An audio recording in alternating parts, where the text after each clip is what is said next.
This is a Stinson SR-7B. The SR-7 was the first of the gull wings, and it turns out this was the first SR-7, which makes it the first production gull wing to leave the factory. Part of the history of the airplane.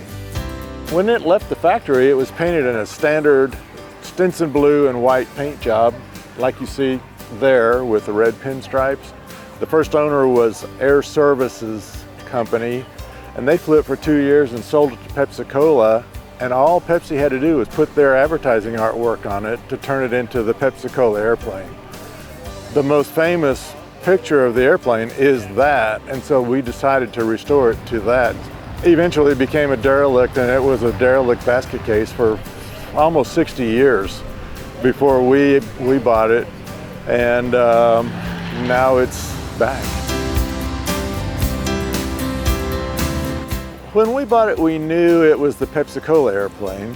Nobody seemed to know about the serial number, you know, the fact that it was the first gull wing. You know, with some research and some conversations with people, we put it together, and we're surprising people with that news.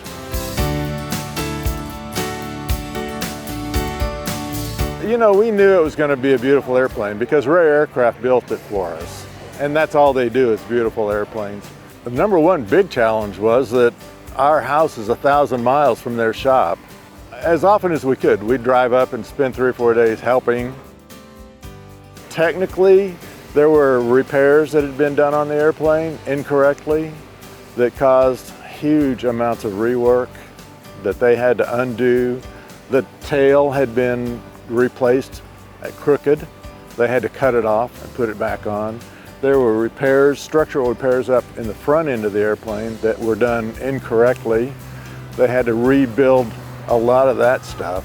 I think really that was the biggest of the challenges. Beyond that, it's what Rare does. They resurrect airplanes. Jan's a trooper.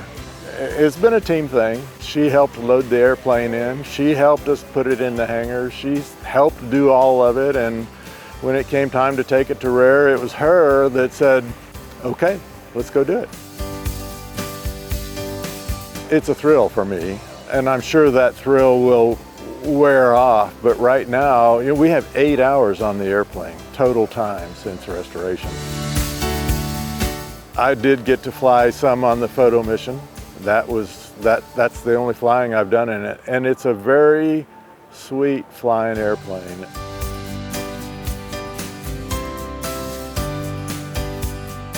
Actually, having it here is just, we're speechless. And to see the reaction that we're getting from the crowd and from Vintage and from EAA, we're flabbergasted. We're not expecting all the attention at all. And it's really, really special.